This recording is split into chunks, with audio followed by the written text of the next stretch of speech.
Harmonic Horizons is back. John Audio, what's up, man? Yeah. What's up, dude? How are you doing? I'm doing great. It's been a minute, but we're here again to talk about the best releases of 2024. Are you excited? Mm-hmm. I'm pretty excited. There's been a lot of stuff that's coming out. I know. So we're talking about best releases as in software. Could be hardware, but really it's mostly software, music production stuff. And yeah, we're going to get down to it. And we even have a couple surprises here and stuff that might not even been released in the last calendar year, but we're going to count it anyway as 2024 releases, right? Yeah. Which are some first ones that you've liked? Okay. Well, let's just tee one up right here. The first one that I'm going to talk about is Harmony Bloom. Ooh, and okay. Yeah, this isn't even a synth. This is a sequencer. And the reason why I think this is one of the best releases of 2024 is it actually caused me to think. It actually caused me to think of how I produce in a new way.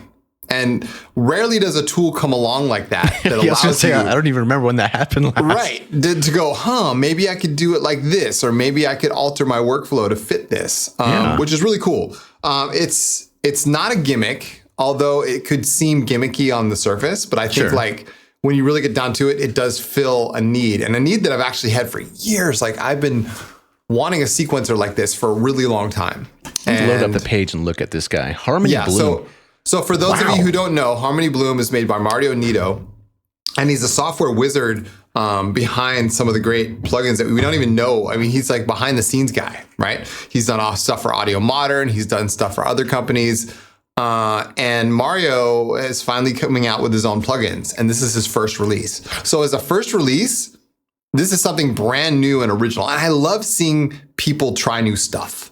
You know, like especially in 2024, because there's been so many things done before. Because there's been so many things out. So like when you're saying, oh, here's a brand new MIDI sequencer in 2024, I'm on board, right? It looks cool. Like the design, I'm looking at this design here. It looks cool. Okay, so basically, for those of you who are uninitiated, Harmony Bloom is a MIDI sequencer based on mathematics. And you use almost like sacred geometry-esque patterns to sequence notes. So each of the little dots on the on the sequencer are notes, and you have playheads or like track, whatever you call them. They're just note triggers, and you can trigger all these different notes inside of Harmony Bloom while at the same time using it like this generative sort of like it's really cool. As an ambient music producer, it really does help, especially with the off time stuff, where you're just like generating notes and things like that. I could see other uses for it. You could even use it for like percussion. You could use it for, you could actually like undo all the craziness of it and just make it a linear sequencer and do things like that. You can play chords with it. You can make new progressions. He's put every single scale imaginable in it. So it's a really cool tool, and I highly encourage you guys to check it out because it's only $27. I mean, that's a really fair price. What, $27 for this thing? Yeah, it's a really fair price for what it is. Dang. So, yeah. That's like Valhalla territory, like selling a plugin for like an affordable price. Mm-hmm, I like that. Yeah, so hats off to Mario. How hard is this thing to learn? Like how long would you say it takes to be comfortable? The hardest with this thing about it is actually getting it set up properly in your DAW, meaning it is a MIDI plugin that goes on its own track, at least in Ableton, right? Maybe Bitway works differently. Maybe Logic works differently. I think Logic, you can actually put it on the same track. So yeah, you have to like just set it up and route the MIDI to a synthesizer. So you have to have that's the other requirement, is you have to have something to drive it or to send it to. So whether that's, your own free synthesizers, I don't think there's a standalone, but like, it's just a MIDI sequencer, right? The same as Stepic, the same as, what's another one? The RPE by those other guys, the Euclidean sequencers, you know what I'm saying? Like, so it's just one of those, right? Riffer 3. So that's what it is. It's cheap. It's well done. And he keeps updating it. That's the other thing about it, is he keeps updating it. Okay. So he's always online. He's doing streams of it pretty much, every other day, it seems. And there's always a new version. So he's really going at it as far as like listening to feedback and applying what, users are saying. Like we have a Discord and we talk about it in the Discord. And so like, even me, like I am talking to you. Those of you who are on YouTube can see I'm looking straight in the camera. And that's because I'm using a prompter by Elgato to put my camera behind my, field of view. And so when I first installed Harmony Bloom, it was giving me some problems where Harmony Bloom was like shrinking down to like unusable size. Oh, and I told Mario about it. And I'm like, I emailed him. I say, hey man, like this is not working for me. Like, can you fix it? And it took him, you know, a little bit of time, and he came back, and finally he added a little feature inside of the plugin to help me out personally. And you press it and it resizes the plugin, and then I can drag it and then it can resize to full screen. See, that's cool. That's the kind of development that's nice. Yeah. Those little things, man. And I was just a user, right? I was just a user at that point. Like, hey, like, I'm Chris from Signs of Life. Can you help me out? You know what I'm saying? And he did. Because, man, it really sucks when you submit like a request or something. They're like, we filled your ticket. Thanks for letting us know. And then like, that's it. And you're like, okay. You just feel like I'm like, sorry, I should have like. You're just crowding their inbox at that point. You know what exactly. I'm saying? Yeah. I might even pick this one up. This one looks pretty cool. You should check it out. Okay, so that's the first release. Now let's toss the ball back over in your court. So what would be one for you? New releases in 2024 that have come out. You know what's funny is out of all the stuff that comes out, it really takes something, I guess, special in a certain way for me to put it into my workflow and actually hold on and keep it right. Yeah. I would say one that was really cool is when Avenger 2 came out. So that was technically right before 2024, but sure. I have so many synthesizers, and I know you do as well. And for the most part, they do a lot of the same things. I think a lot of the things we're after is the workflow, what it can do, how much modulation can you do. Like it's less so about the sound now because they're all pretty good, but maybe the workflow, how much stuff is in there and how easy it is to use. And that one was almost like a Pigments level for me, where like you just pick it up and you're like, holy crap, you can do this. And then like, okay, we have a whole drum oscillator. I'm like, that's interesting. There's a drum machine built into a synthesizer. I'm like, how would I even implement this if I was even making a plugin or like thinking of how that would be designed? And then as I dove into it, I'm like, this is exactly how I would want it to function. Yeah. So that's kind of cool. And then that's interesting. You covered my first question is it Serum level of intuitive like usability? You know what I'm saying? I think so, yeah. Because when I use Serum, like I don't even have to think about how it works. It just works for me. It sounds good. It doesn't matter what knob I press or what knob, you know what I'm saying? Like what I'm doing, it doesn't matter. Like Serum just always sounds good. I think that's what makes it truly one of the modern classics of our time. It is. And it's funny because Serum is a good one. I would say that with full confidence. Even though Pigments is constantly being updated, Serum is like the GOAT. You know what I'm saying? Of wavetable synthesizers. It is the GOAT. Oh, dude. Like, even the editor inside of Serum is great. That was groundbreaking. And so anyway, so back to Avenger 2. Now, so when you're using it, you don't feel like you're limited by anything, the architecture, you don't feel like there's any shortcomings in the interface or the effects section or anything like that? It's funny. I don't think so. Everything I've wanted it to do, it's done. And then you start discovering more things, like the effects bank in there, like all the effects modules you can pick from are insane. Like there's stuff in there. I'm looking one day, I'm like, there's a vinylizer in here, so you don't even have to use the synthesizer to like make a sound. You can just load up one of these effects things and have like a vinylizer sound or like these nice noise, and like you could just bring that in.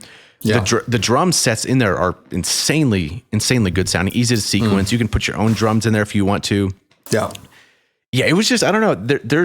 It's funny that you brought up Serum, because there was a day I was really bored and I brought up all these different synthesizers, and I was like, I brought up the spectrum view and I was like, I wonder what all these saw waves sound like, or how do they sound together, right? You know, because like the default one in Hive, it's a little bit darker than some of them, or for example, like in OBX can be a little bit darker in the beginning. So I liked comparing them, and Serum and Avenger were the two saw waves that were the closest looking saw waves inside of Spectrum View. I found that interesting. Yeah, wow. Interesting. Yeah. That is very interesting. Tell me about the company. Is this their first release or their only release? They have other stuff. They have a lot of other different plugins that you can check out on the website. But I think Avenger 2 is like the flagship, right? You can get all the stuff in there. It's like the main mother load of synthesizers. Yeah. And it's great. I mean, I've never had any issues with it. It's... I don't know. It's the one I just... How many... Like, what different types of engines of it does it have? Is it virtual analog plus something else? Yeah, you got granular, you got spectral synthesis, which is really cool. Wavetable. I mean, it has everything. Like even on the website, it's like the last synth you ever need. And I always thought it's kind of a bold synth, or not a bold statement to say. Yeah, and I'm like, that's a big one. And then you start using it and you're like, okay, that's a bold one. And they start like, oh, it can do this, it can do this, it can do this. You're like, well... okay. I mean, it seems like its most direct competitor is Pigments 5. Is that fair, or is there? Maybe I do Halion notice. 7. I've never used Halion 7 before, so I don't know. Maybe I just started using it, yeah. But it seems like it has all. The reason why I said that is because you said spectral synthesis, which Halion also has, granular, virtual analog. Yeah, we got wavetable, as well, sample based, right? So like when a synth does that much, you expect a lot out of it. You know what I'm saying? Right. It's almost on the level of Falcon, whereas like Falcon is a little bit deeper in the sense of like building, you know, if you want to sample out an entire instrument and then have everything on a key and different velocities will play different sample. Yeah. It's not to that point. But it's like in complexity and what you can do with it, it's pretty much there. Plus the user interface is easy. I know when people get Falcon the first time, they're like, what is this? How do I even start? It sounds like our listeners should just go out and buy Harmony Bloom and Avenger 2 and just like call it a day. That's it.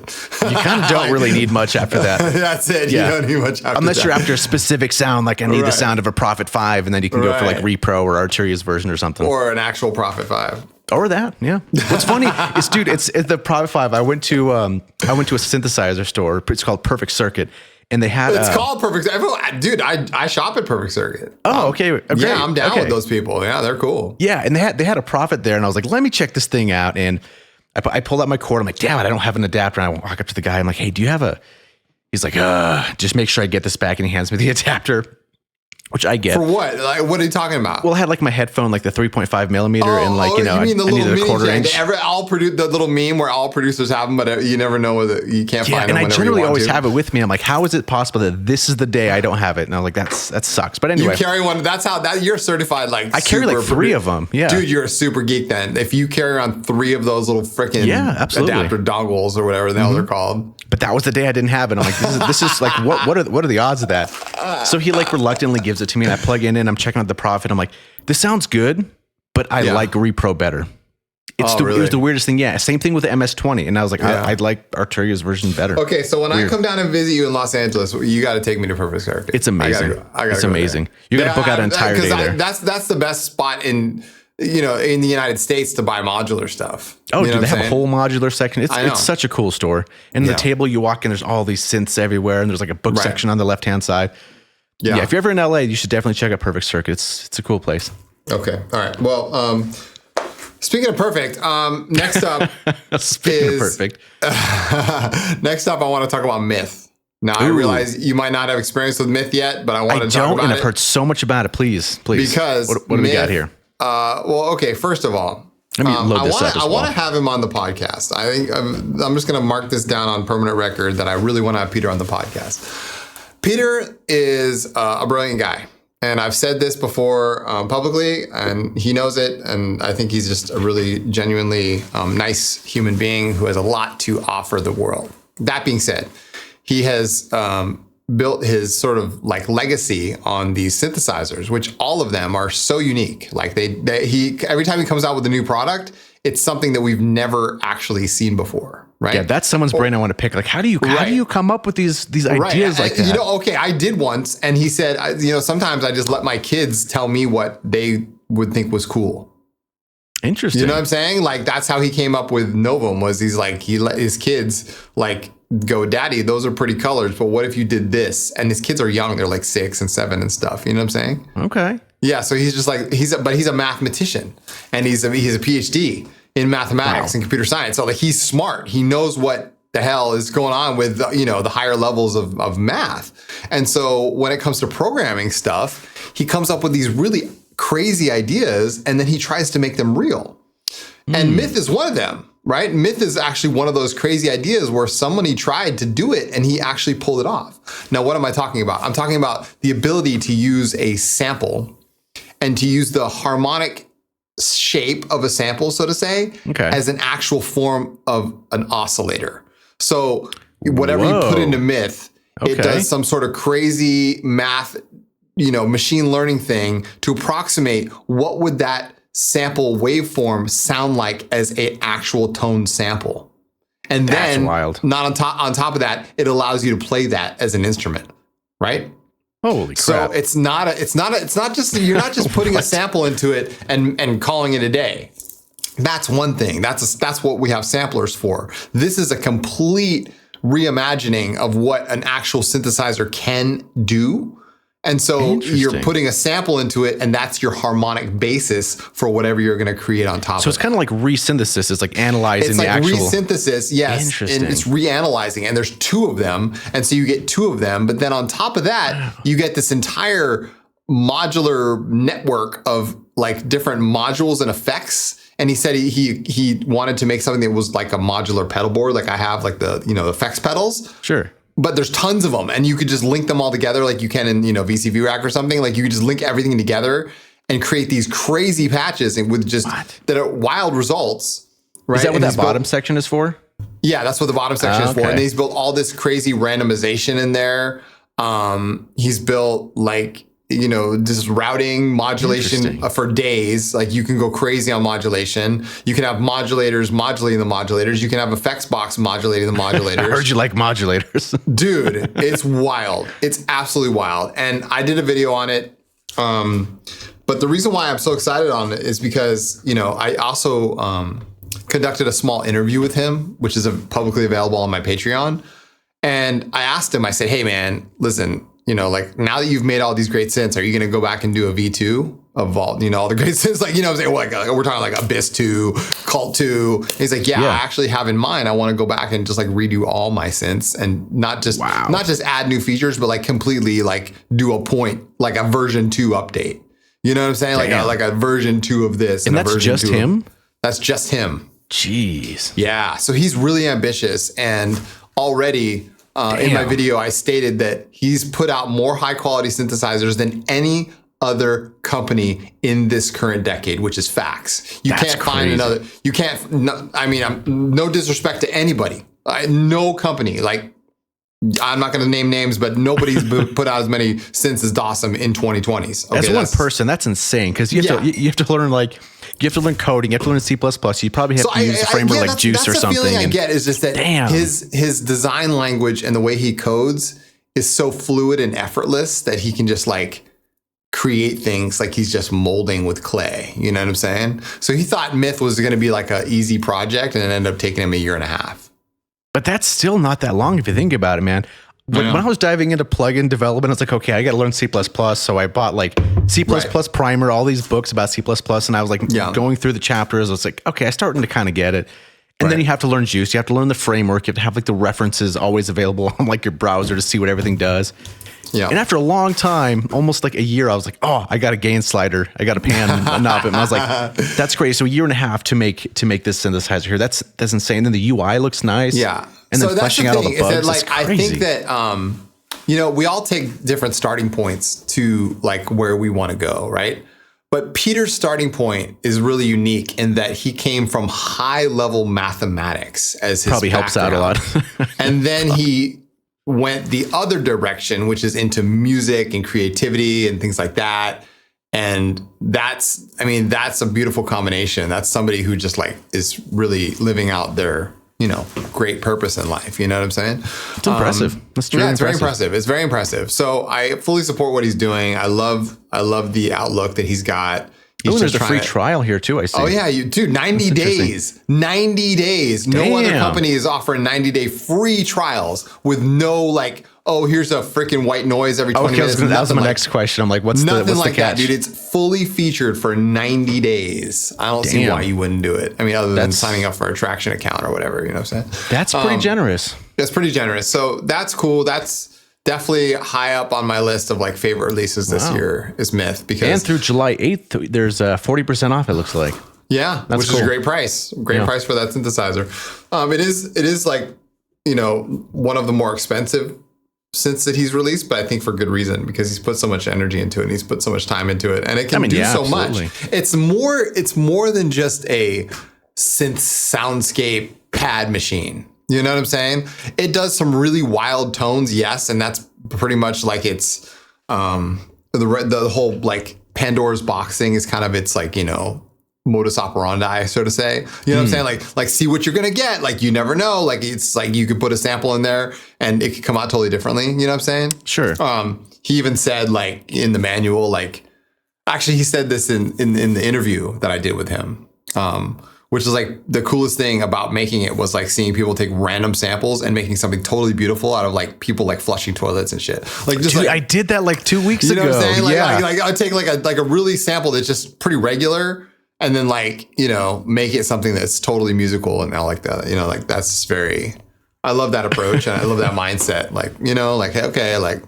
It's crazy how much you can turn sound into something interesting or really cool. Like it's a funny story. I read this this forum, and this guy was asking, "What did you ever put in a song that you were working on that the artist has no idea about?" Yeah, and like this guy was like, "Yeah, so we were in the studio, and I think somebody like farted or burps into a microphone, and then they reversed it and put it right underneath a riser into a drop." I'm like, "Oh my god!" And the person had no idea. You know what? That's higher level. When I was first starting to produce. Like concepts like that would be totally foreign to me. And I would be like, how is that possible? But now that I've really like, you know, I'm an experienced sound designer, I totally get it. Like it's just frequency. It's just, you know what I'm saying? It's just audio. You can manipulate it however you want. We have so many different effects at our disposal. It's like the decay on that fart, man. Damn. Yeah. So like, I mean, it's a linear curve. Yeah. So, you know, to all those who are listening out there who are wondering how you're ever going to get there, believe me, you'll get there. Yeah. It's just a matter of time. All right. So that's mine. I'm going to toss the ball back to you. What do you got for 2024? So this one, I think it was October it came out, but man. All right, I'm going to let you say it. I'm going to let you go for it because that's still in the rules. As always, we're looking for new synthesizers that sound good, but why do we want this new synth? Yeah. And this is one of the reasons I started a course for it was the OBX from GeForce. Yeah. That one, the best way I think that filter sounds when you have either unison going or a couple oscillators is it's juicy, if that makes any sense. You're like, holy shit, man, this thing is just... And it's simple in the sense that if you look at it, you're like, okay, I can see what's going on here. But then you have different parameters that you start diving into. You're like, holy shit, this is a little bit more advanced. Like you have an LFO, you have an ADSR was kind of technically like two sustained things. That's a whole nother topic. But anyway, you have these modulation sources for every single knob on the synthesizer, plus in addition to like your filter and your amp envelope and all that. But it sounds so authentic. And it still amazes me to this day. It's almost like Diva, right? You have the software synthesizer, and then you start playing it, and you're like, this has life and character, and your fingers almost feel like they're alive when you're starting to play the keyboard. It sounds so almost realistic in that sense. You know what I mean? Like just the unpredictability of it, the detuning of the oscillators, the phase interaction between the different voices. John Audio getting poetic on the podcast here. It is, you know? And then, because there's some synths you load up, you're like, okay, cool, it's a synthesizer. There's a saw wave, a filter, and some effects. Cool. But then there's some other ones you're like, oh my goodness. And you feel your wallet just dancing out of your pocket.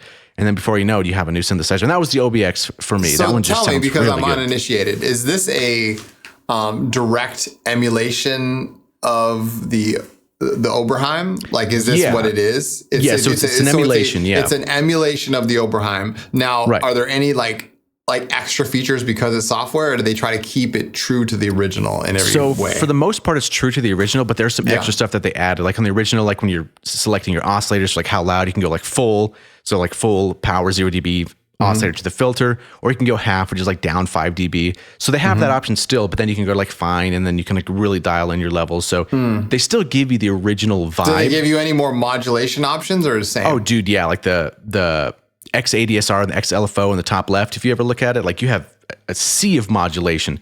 So you can have like a crazy envelope for literally every single parameter you can imagine on the synthesizer. Okay. It's insane. Yeah, that's interesting that you say that, because like I think I've talked about this on the podcast. Maybe I haven't.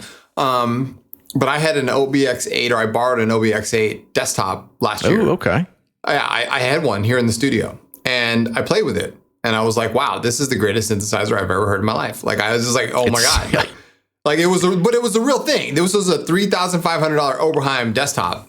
Yeah, they sound good. The low end is insane. I was borrowing it. I was like, wow, this is freaking gorgeous.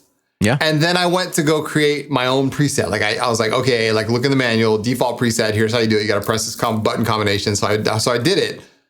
And then I was like, all right, let's design a pad. See how this works. That's usually my go-to. Like, okay, let's design a sound in this synthesizer.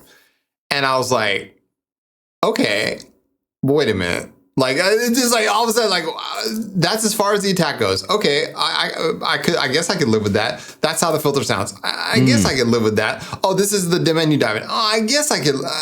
And then eventually I was like, dude, this is not my jam. You know what I'm saying?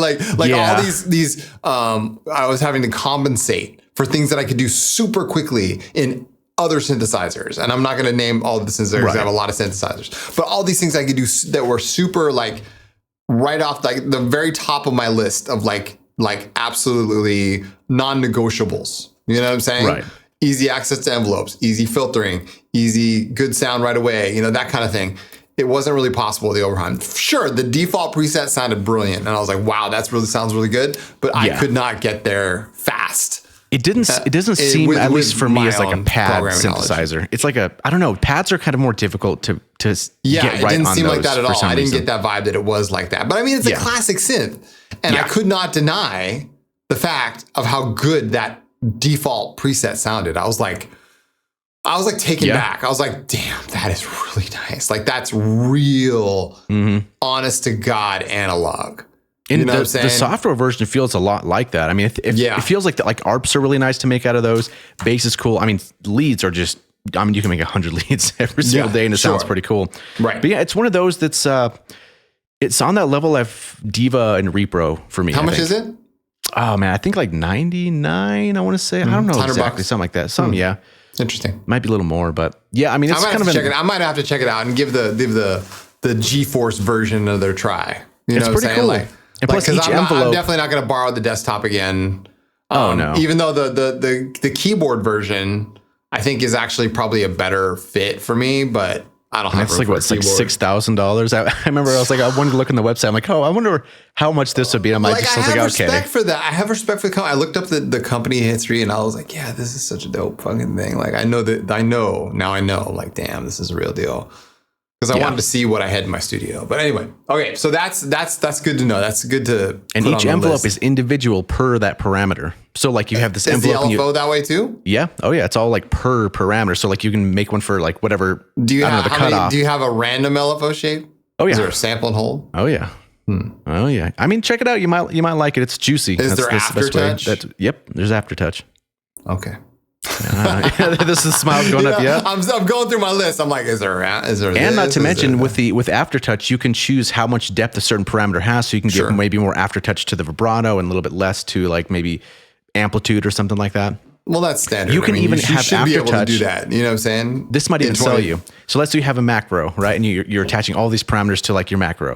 Yeah. You can select that under an aftertouch menu, and then the more you dig into your keyboard, all those parameters that are attached to that macro are going to increase.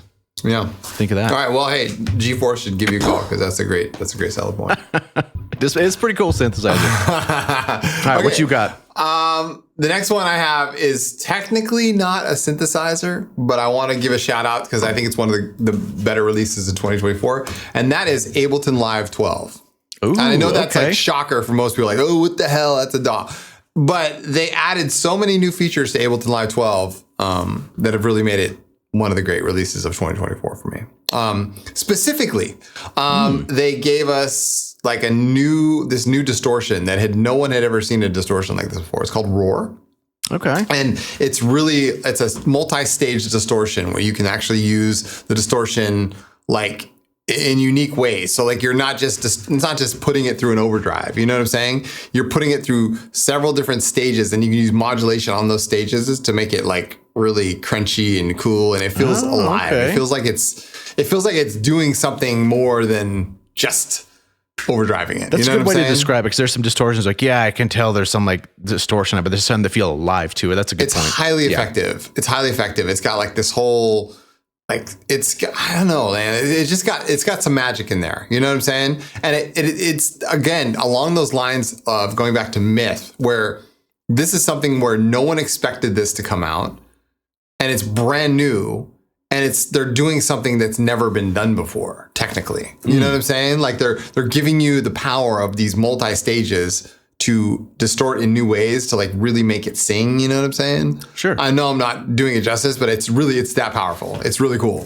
So that's the first thing. They also gave us a new synth called Meld, which is deceptively simple, but at the same time, like it's really quite deep. Like that's what I love about Ableton devices is that you have different like you on the surface, they might seem super simple, but then when you open them up and you start like really digging into what they can actually do, they're actually quite complex. That's good UI design right there. Yeah. because it's all like this Ableton design language where it's all like really on the bottom of the screen, and then you can pop it open if you want. But like, if you dig further, like, damn, like there's a lot of modulation there. There's a lot of potential there. And I remember that concept seemed so goofy to me at the beginning. I was like, this is weird. And then you try it out. You're like, okay, this is actually pretty cool. Now, one of the main selling points of Ableton Live has always been Max for Live, which is this whole separate ecosystem of like programming language framework that you can use with Ableton. So it's almost like they open up the back door for anyone to come in and say, hey, you can make plugins for this if you want to.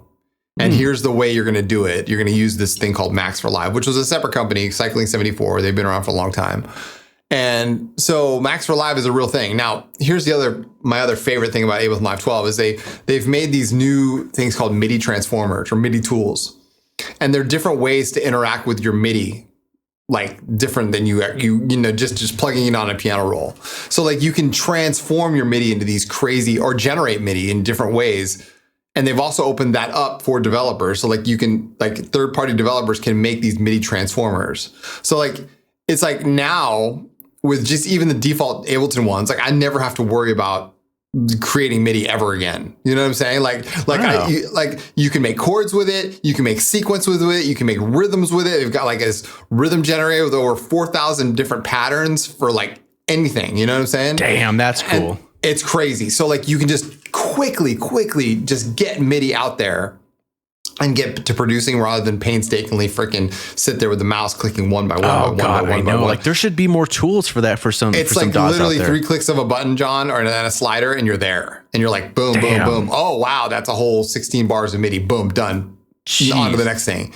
And then with the transformers, you can transform it and shape it and mold it and do whatever, randomize this parameter or whatever. Like, I'm like, damn, like how did I ever live with this before? And that's another thing is if you come out with something in any time, really, if it's something that I can't imagine my life ever not having, that's where you got to go. You know what I'm saying? You go to the places where you're like, dude, I couldn't even imagine my life without that. You know what I'm saying? And we're deep in the game, dude. We're both professional producers. So like these are pretty like nuanced things that we're looking for, but at the same time, like, shit, you kind of need to have them. That's like one thing about FL Studio that's great. Like the piano roll itself, like most people who have used it will be like, these tools are great. Like all the different options that you can choose, changing things with rhythm, humanizing things. Like it's really bringing the piano roll alive. And I feel like so many DAWs out there just kind of neglect that. Like Pro Tools MIDI editor sucks. It's so bad. It's so bad. It's so bad. Sorry, Avid. This is bad. It's awful. You're missing the mark there. But that's okay. So anyway, combine that with all the other things. I think it just feels like a very tightened up experience. I know Bitwig has so much going on for it. It has the grid. It has all these other, modulators inside of modulators. It's got freaking you can run multiple VST plugins on one track. Like it's got a lot of things going for it. Sure. And, I respect people who are choosing that, as their DAW. It doesn't matter. Like I'm not at all we did a DAW War episode. You know what I'm saying? Yeah, right. We did that. Right. But I will say that it would be nice if the piano roll or the MIDI editor had a little bit more love given to it. Yeah. I think most people would agree with that one. Yeah. So I'm really comfortable in Ableton's MIDI world right now. I think it's great. And that's, like I said, it's at the core of what we do. It's if you're producing on a DAW in 2024 and you're doing it yourself, like you're either recording MIDI by hand or you're generating it somehow. You know what I'm saying? And if that's your game, then that's your game. Combine that with all the other great instruments and effects they have in Ableton already. It's quite a complete package. You wouldn't even need to buy a third-party plugin in Ableton at this point. You know what I'm saying? Yeah, it almost seems like a lot of third-party stuff it's kind of a struggle for people, I would imagine, who develop plugins because they see DAWs like Ableton and Bitwig. Ableton and Bitwig have really like laid down the gauntlet. Like what else do you need? Like, you know what I'm saying? Like with the Ableton and when they came out with Wavetable, Wavetable is a synthesizer inside of Ableton. And at first I ignored it. I was like, I don't need this because I have, you know what I'm saying? I have Serum, I have Vital, I have this, I have that. But then I started using it. I was like, dude, I was sleeping on this. Like, this is actually quite good. Isn't it great when you find those little nuggets of love in your DAW like that? Yeah, I know. There's other examples of that, which are just quite great quite great tools that you're just like, dude, like, I can't believe that I I didn't notice this before. It was always there. It was just sitting there waiting for me. That's why Dash blew my mind. Where he's like, "Yeah, if I want an effect, I'll just make it." I'm like, hold on, dude, hold on. Dude, what do you mean, just make it? That guy's on a whole nother level, man. I know. That guy's on a whole nother level. Okay, so that's Ableton 12.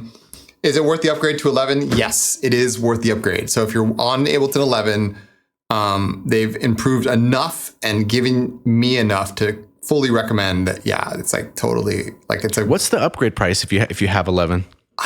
It depends on if you're on the one of the two versions. So they're standard and suite. Okay. And both have different price tiers. I don't know what they are, but yeah, I would say it's fully worth it. It feels tighter. It feels like a better experience. And when I open up Ableton 12, I'm like, cool. Like, this is good. I'm good with this. You know what I'm saying? Yeah. Yeah. They also have all this other stuff. And this is for a different episode for a different day, but I've been really getting really into modular these days. Hardware Same, modular. Dude. Same. Software for me, but yeah. Yeah, right. But they have all these different CV tools and all these different things that you can like literally communicate with an outside CV world. So Ableton, in terms of like making an extension of your modular rig, is actually quite a good choice. So if you're into modular or you want to get into modular and you're into control voltage, Ableton has a great suite of tools to help you, like, you know, you have to have a specific interface, like a DC coupled interface or whatever they call it, to have, you know, the ability to send CV from your computer to your modular world. It's not easy because there has to be a bridge between getting digital information to control voltage. Ableton is part of that bridge, but you also have to have a receiver of the bridge, which is something that can convert that signal to control voltage. There's a couple modular companies. They're really expensive modules. Some of them are not actually that expensive, but the really good ones are like, you know, like $500, $600. So is this the next timeline for you? Dude, I'm like, okay, so people told me don't go down the modular rabbit hole, right? And this is, like I said, different episode. But I'm so far down the hole now that I can't get back up. That's what happens. Yeah, you're like, yeah. I'm like, I'll step out. Like gravity's taking hold. My lifelines are gone, and I'm like, and they're like, just come here. We'll give you a hug. The more I get into it, the more satisfying it gets. It's not a bad hole. It's like, you know, like, oh, there's the rabbit hole. Like, dude, the rabbit hole is filled with fucking damn good music and good times. And you learn a lot too. You learn a lot too. You learn so much. You're like, your brain just gets bigger, and you're like, oh man, I didn't know that before. Before. So if you're really into like learning and like growing as a producer and learning really how the nuts and bolts of how synthesis actually works, and then being able to recreate that yourself, Monster's a great choice. Yeah, and we were actually discussing. We'll save that for later. But yeah, that's what's up with Ableton. It's a great choice for, you know, people who are wondering what DAW to get in 2024. You know what I'm saying? Okay, so that's what I got. I think you're done with your suggestions. Yep. I'll do a bonus here. Pigments 5 was released in 2024. Surprise, surprise. Oh, that's right. Yes. Okay. This is true. Yeah. Save the best for last. Pigments 5 was released in 2024. It was a great update. They fixed so many different things about Pigments that made it super usable. We talked about post effects button. That was the icing on the cake for me. Post effects button. The menus were the icing on the cake for me. The multi-core was also more icing. That was the sprinkles on top. It's funny. I saw a complaint about the menus, and I was like, "That's kind of strange." I kind of like how they were. Yeah. Like, holy shit! Did you use version 4's menus? They were garbage. Yeah. I was like, that's they were really sucky. They were bad. The menus in 5 are so much better, and they're so much faster. Yeah. Like, I think people who are complaining about stuff like that, they have never tried to produce like a pack in Pigment. Like, if you ever tried to produce a pack of like 50 presets or something in a synthesizer, then you really know, like, you know every single part of that synth. Yeah, if you put that's a good point. That's a good point. You know how it works. You know what its quirks are. You know what its limitations are and what its strengths are. Yep. And at that point, you can make an informed decision about what you think is the good design or not.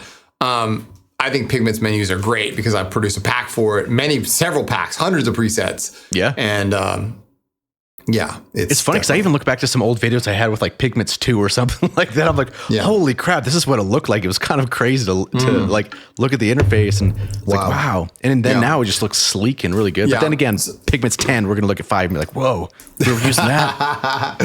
So yeah, I mean, Pigments is a great one. I think Pigments 6 is probably, I would have to guess because of the popularity of Pigments 5.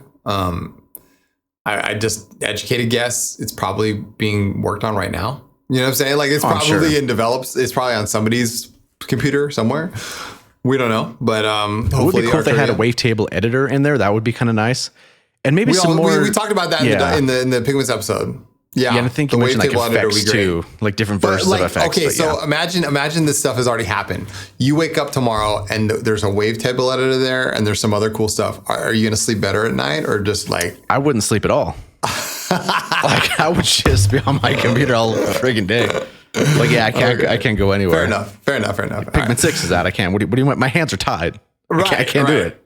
Yeah, you got to make a whole like 10 course video series on YouTube. Oh yeah, I even thought about doing the whole thing, and I'm like, it's too much. Yeah, that's too much. All right. So that happened. Also notable would be this brand new synth that just came out. What day is it? Oh my God, it was yesterday. So it came out yesterday. It's called Extreme. And I saw that this morning. Yeah, Steinberg came out with it. And why is this significant? Because it came out this year and it's free. And some people on my Discord have noted that like you have to download a download manager for it, and with that download manager, it's not exactly straightforward on how you can actually only install Extreme, but it is possible. So for those of you who are wondering, like you don't have to install every single one of Steinberg's products to get Extreme. You also don't have to install all the other crap that comes with it, and you can use it offline. So like once you install it, it's installed. You don't have to like stay connected to the internet or something. Oh, that's cool. Nothing weird like that. What is Extreme? Extreme is a spectral synthesizer. It uses spectral synthesis and partly granular synthesis. I call it a granular synthesizer. It's monophonic, meaning you can only play one key at a time. But you can make it multi-timbral with several different lanes because the Halion Sonic thing is like 16 parts. You can do all kinds of crazy stuff with that. Oh, okay. So you can have like one preset doing one thing, one doing the other thing, but it's still monophonic. But it's multi-timbral monophonic. Sure.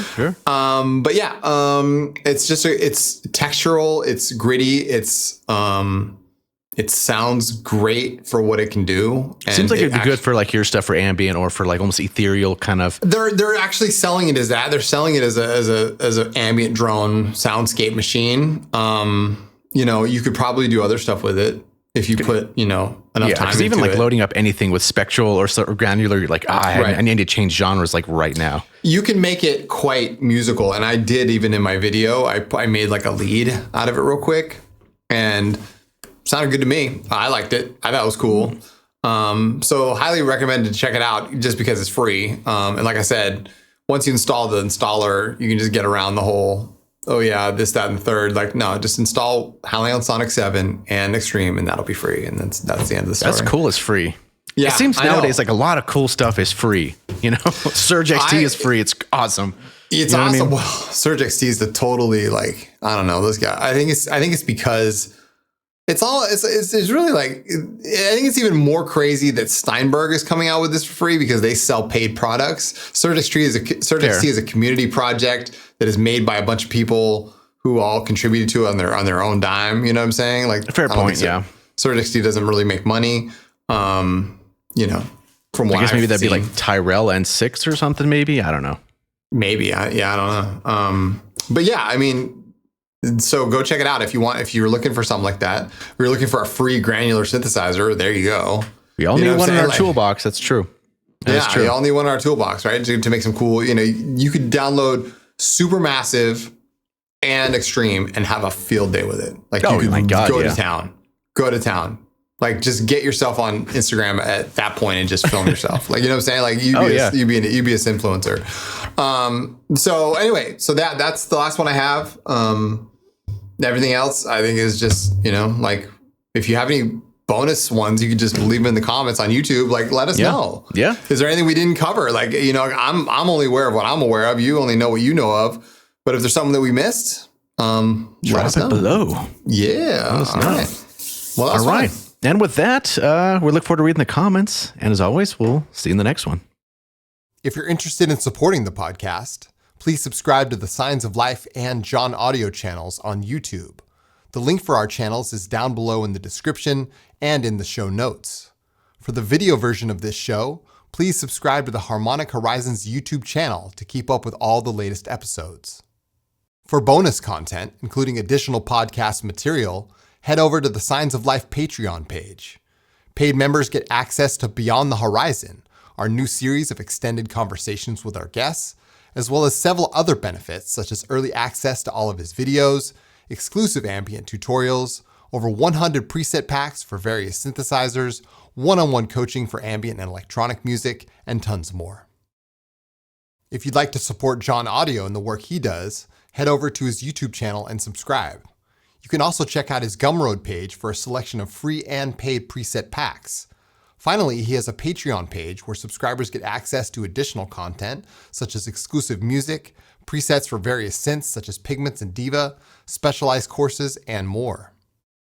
Harmonic Horizons is hosted on Buzzsprout and is now available on all major platforms, including Spotify, Apple Podcasts, Amazon Music, Google Podcasts, and all other major podcast directories. If you'd like to reach out to us or would like to be a guest on the show, you can contact us at harmonichorizonspodcast@gmail.com. Thank you for listening, and we'll see you in the next one.